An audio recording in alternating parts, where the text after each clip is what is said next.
हरी लीले घोड़े वाला रे नौलकी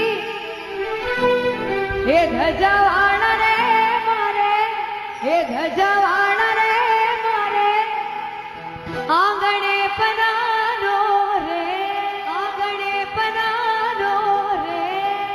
बिल्कुल बाबा रामदेव जी महाराज ने जो भाव सु आया है बाबा रामदेव जी महाराज चरणों में, एक बार उठाए दोनों हाथ और मीठी मीठी ताली के साथ में। अरे लीले घोड़े